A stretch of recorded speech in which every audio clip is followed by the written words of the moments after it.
మీరు చూడొచ్చు తిరుపతి చెన్నై హైవే పున్నమి హోటల్ క్రాస్ చేసుకుని వచ్చిన తర్వాత ఎస్ఆర్ఎస్ స్ట్రైట్ వెళ్తే ఎస్ఆర్ఎస్ వెళ్ళే రూటు.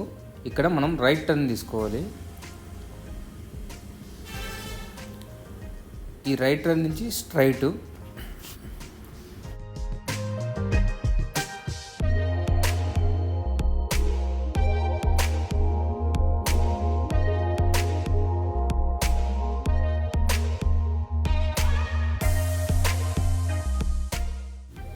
ఇక్కడ రైట్ టర్న్ తీసుకోవాలి.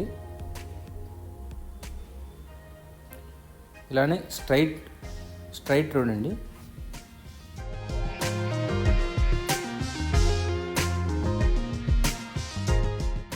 మీరు చూడొచ్చు మన ఎదురుగా పోల్ ఉంది. ఓకే, ఇలానే స్ట్రైట్ వెళ్ళాలండి. స్ట్రైట్ వెళ్ళి నెక్స్ట్ పోల్ కనిపిస్తుంది కదా, అక్కడి నుంచి రైట్ తీసుకోవాలి ప్లాట్కి.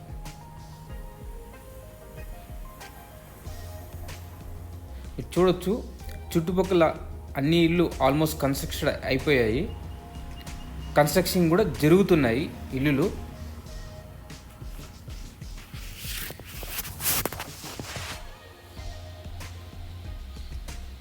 మీరు చూడొచ్చు ఇంటి ఎదురుగా కరెక్ట్ వ్యూ చూపిస్తానండి. ఈ రోడ్డు యాక్చువల్ రోడ్డు ఇవ్వండి. ఈ రైట్ సైడ్ కనిపిస్తున్నటువంటి పోలు, లెఫ్ట్ సైడ్ కనిపిస్తున్నటువంటి ఇల్లు, మధ్యలో దారి.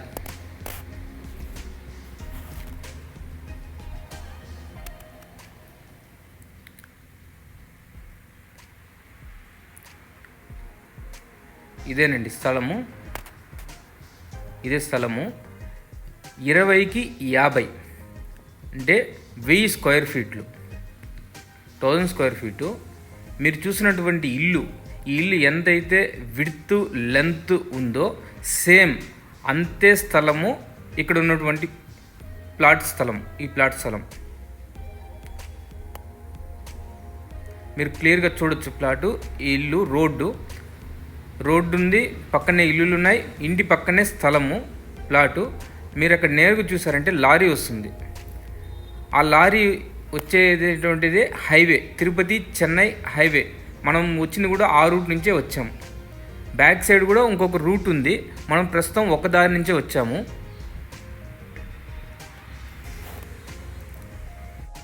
ప్లాట్ ఫర్ సేలు. మీకు ఎవరికైనా ఇంట్రెస్ట్ ఉండి మాకు కావాలి ప్లాట్ అనుకుంటే మీకు డిస్క్రిప్షన్లో కాంటాక్ట్ డీటెయిల్స్ ప్రొవైడ్ చేయడం జరిగింది. మీరు పర్సన్ని కాంటాక్ట్ అవ్వచ్చు. ప్లాట్ యొక్క కంప్లీట్ డీటెయిల్స్ అన్నీ చెప్తారు.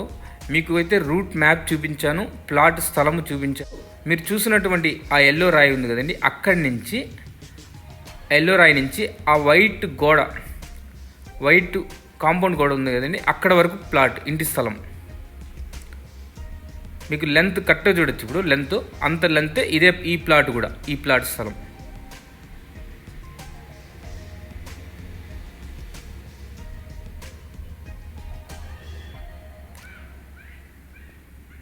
మీకు ఏదైనా డౌట్స్ ఉండి కనుక్కోవాలనుకుంటే మీకు డిస్క్రిప్షన్లో కాంటాక్ట్ పర్సన్ నెంబర్ ఉంటుంది.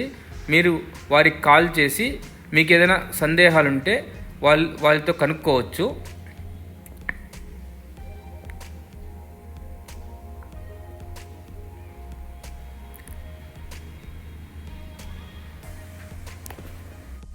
మీరు పరిసరాలు కూడా చూడొచ్చండి. ప్లాట్ చుట్టూ పరిసరాలు చూడొచ్చు.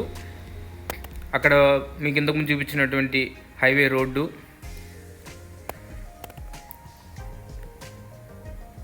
కంప్లీట్ ఓవర్ వ్యూ అండి. చుట్టుపక్కల ఇల్లు ఆల్రెడీ కన్స్ట్రక్షన్ అయిపోయి, కన్స్ట్రక్షన్ వర్క్ కూడా జరుగుతుంది.